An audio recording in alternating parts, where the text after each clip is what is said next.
Anim na negosyong walang puhunan. Kapag sinabing negosyo, lagi nating naiisip na kailangan muna ng malaking puhunan. Pero ang hindi sinasabi sa'yo, marami ka nang pwedeng simulan kahit zero ang kapital. Ang problema lang ay hindi ito tinuturo sa school. Hindi rin ito binabahagi ng mga taong may alam dahil ayaw nilang dumami ang kalaban.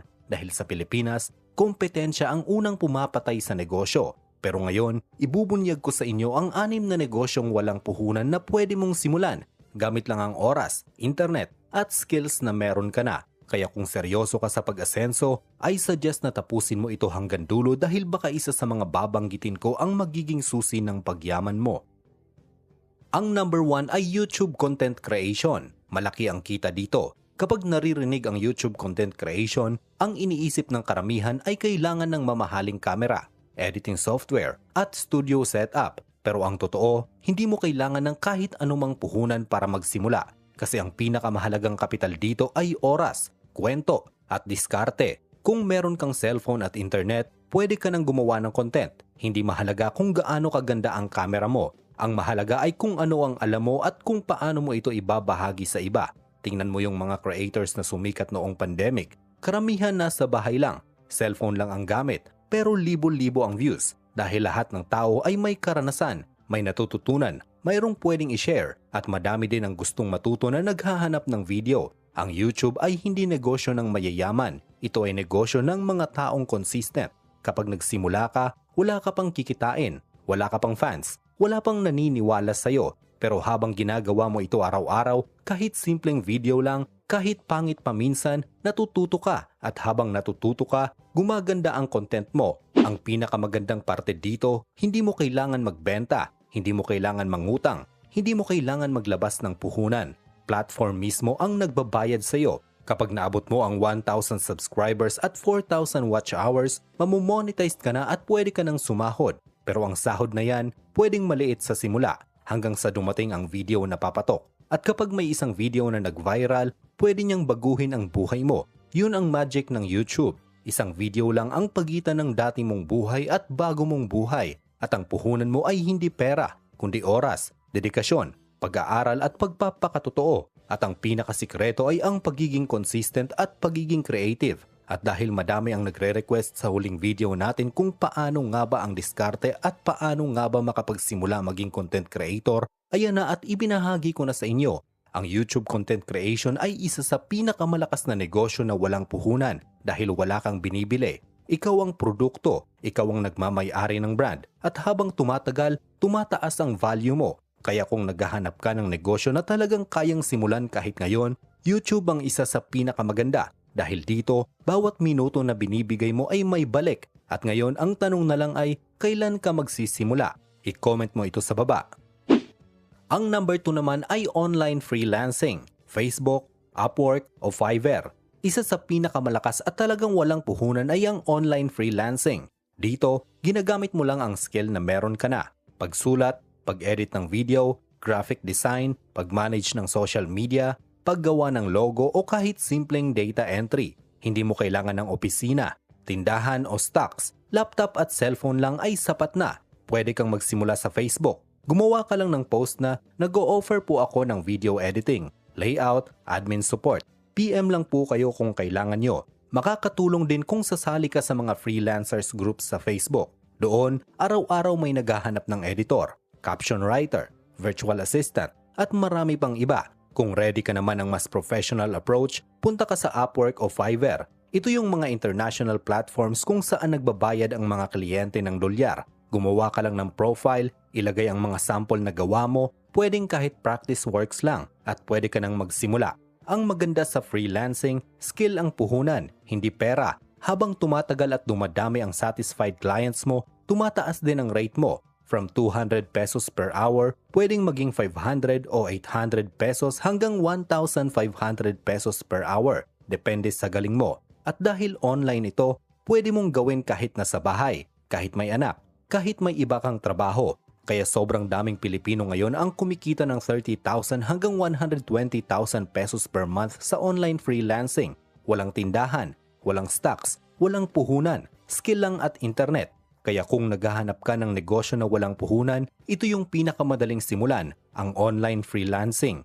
At bago ang number 3, kung bago ka lang dito at bago pa mahuli ang lahat, baka pwedeng pakilike mo muna itong video at pindutin mo na din ang subscribe button para lagi kang updated sa mga video na pwedeng magpayaman sa'yo. At i-comment mo na din kung taga saan ka para alam ko kung hanggang saan nakaabot ang videong ito. Maraming salamat po. Number 3. Middleman sa baboy o manok. Isa sa mga pinakasimple at garantisadong walang puhunan na negosyo ngayon ay pagiging middleman sa baboy o manok. Dito, hindi mo kailangan mag-alaga, hindi mo kailangan ng pwesto, hindi mo kailangan ng freezer. Ang trabaho mo lang ay mag-connect. Ganito lang kasimple ang sistema. May mga farm na sobra ang supply ng baboy o manok. Gusto nila maibenta agad, pero wala silang oras maghanap ng buyer. At sa kabilang banda, may mga karinderya, meat shop, reseller at wet market vendor na naghahanap naman ng mas mura at diretso sa source. Ngayon, dito ka papasok. Ikaw ang magiging tulay ng dalawa. Ang gagawin mo lang ay mag-PM, mag-chat, tumawag at mag-negotiate. Kapag may farm na willing magbenta, itanong mo ang price per kilo at kung ano ang minimum order. Tapos hanap ka ng buyer na may pangbili. Sabihin mo slightly mas mataas na presyo para may tubo ka. Halimbawa, ang farm price ay 150 pesos per kilo. Pwede mong ibigay sa buyer ng 165 pesos per kilo. Ang tubo mo ay 15 pesos per kilo. Kung 50 kilos yan sa isang pick-up, 750 pesos agad ang kita mo. Isang araw lang at pwede ulit kinabukasan. Kung lumalaki na ang contact mo, may bibili na ng 200 hanggang 500 kilos per week at pwede kang kumita ng 3,000 pesos hanggang 10,000 pesos per deal. Kahit nasa bahay ka lang, laway lang ang puhunan. Ang maganda dito, hindi ikaw ang bibili, hindi ikaw ang maglalabas ng kapital dahil ang payment ay diretso.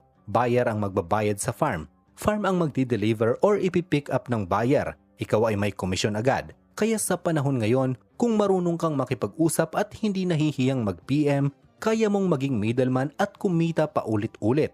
Hindi mo kailangan ng puhunan. Kailangan mo lang ng connections at sipag. Ang number 4 naman natin ay Facebook Marketplace Reseller, yung pre-order system. Isa sa pinakamadaling simulan na negosyo na walang puhunan ay ang pagiging Facebook Marketplace Reseller gamit ang pre-order system. Dito, hindi mo kailangan bumili ng stocks, hindi mo kailangan mag-rent ng pwesto, at hindi mo kailangan maglabas ng pera. Ang ginagawa mo lang ay mag-post, magbenta, at mag-negotiate. Ganito ang setup. Unang step, humanap ka ng supplier na mura. Pwedeng clothes, sapatos, kitchenware, home decorations, perfume, gadgets, kahit ano. Marami dyan sa Divisoria, Taytay, Green Hills, Shopee, TikTok Shop, at local wholesalers. Pangalawa, kunin mo yung mga pictures ng product nila. Huwag kang mahiya. Karamihan sa suppliers ngayon, sila mismo nagbibigay ng product photos para sa resellers. Pangatlo, i-post mo sa Facebook Marketplace at sa mga buy and sell groups. Lagyan mo ng caption na pre-order, 3 to 5 days delivery, para alam ng buyer na hindi pa on hand. Kapag may nag-inquire, kausapin mo ng maayos. Sabihin mo ang price mo na may patong. Halimbawa, sa supplier ang presyo ay 120 pesos. Sabihin mo ang resale price mo ay 180 pesos. E di may tubo ka agad na 60 pesos kada item. At tandaan mo bago mo i-place order sa supplier, kumuha ka muna ng down payment sa buyer, kahit 50 pesos hanggang 100 pesos, para sigurado na hindi sila mag-back out. Ibig sabihin, buyer muna ang maglalabas ng pera, hindi ikaw. Pag nakuha mo na ang down payment, tsaka mo lang o-orderin sa supplier. Pagdating ng item, i-deliver mo o meet up o via courier. O diba, wala kang stocks, wala kang risk. Kung walang order, walang nilalabas. Pero kung may order, mayroong kita. At ang pinakamagandang parte, pwede mo itong gawin kahit nasa bahay, kahit may anak. Ang kailangan mo lang ay sipag mag-post at pag-reply sa inquiries. Kaya kung naghahanap ka ng negosyo na talagang walang puhunan, ito na yon. Facebook Marketplace Reseller Pre-Order System. Laway lang at oras ang puhunan, pero may kita agad. Ang number 5 ay Property Referral Agent, Real Estate. Isa sa mga negosyong walang puhunan pero malaki ang posibleng kita ay ang pagiging Property Referral Agent sa real estate. Dito, hindi ikaw ang bibili ng lupa, hindi ikaw ang magpapakonstruct, at hindi mo kailangan ng license para magsimula. Ang trabaho mo lang ay maghanap ng buyer at i-connect siya sa developer o broker. May mga developers at brokers na nagbebenta ng house and lot, condo, at lupa pero hindi lahat sila ay may oras maghanap ng interested buyers. Doon ka papasok. Ang gagawin mo lang ay mag-post sa Facebook, Marketplace, groups, o sa personal timeline mo ng mga property listings. Halimbawa, rent-to-own condo sa QC, no big cash out, PM for details. Kapag may nag-inquire, hindi mo kailangan mag-explain ng todo. Isasalin mo lang ang buyer sa licensed broker o agent developer. Sila ang mag-explain, sila ang mag-tour site, sila ang magpa-process ng papeles. Trabaho mo lang ay mag-connect. Dito papasok ang commission mo. Kapag nakapag-reserve ang buyer mo, kikita ka agad. Depende sa developer. Maaaring 5,000 pesos hanggang 20,000 pesos kada successful referral. At kapag natuloy ang sale, minsan meron pang percentage commission na umaabot ng 30,000 pesos hanggang 120,000 pesos depende sa property. Ibig sabihin, isang client lang kaya nang pumantay o lumampas pa sa sahod ng 1 buwan hanggang 3 buwan ng regular employee. At wala kang nilalabas na puhunan. Ang puhunan mo lang ay sipag mag-post, marunong makipag-usap, at willingness mag-connect ng tao sa tao. Kaya kung marunong kang makipag-usap, marami kang kakilala, at hindi ka mahiyain mag-offer, pwede kang kumita sa real estate kahit hindi ka licensed agent. Ikaw ang tulay, referral agent. Walang puhunan, pero may malaking kita. Ang number 6 at panghuli natin ay walang iba kundi ang Facebook page management. Isa sa mga negosyong walang puhunan pero may stable na kita ay ang Facebook page management. Dito, ang trabaho mo ay i-manage ang Facebook page ng isang negosyo o tao. Hindi mo kailangan ng produkto, tindahan o kapital. Oras at cellphone lang ang puhunan. Ganito kasimple. Maraming small businesses tulad ng karinderya, milk tea shop, bakery, online seller, gym, salon at mga local services ang may Facebook page pero wala silang oras mag-post, mag-reply o mag-promote. Ang kailangan nila ay taong magha-handle ng page nila. Ang gagawin mo ay mag-upload ng pictures, quotes o promos, gumawa ng simple captions, sumagot sa inquiries, at paminsan-minsan gumawa ng simple marketing content.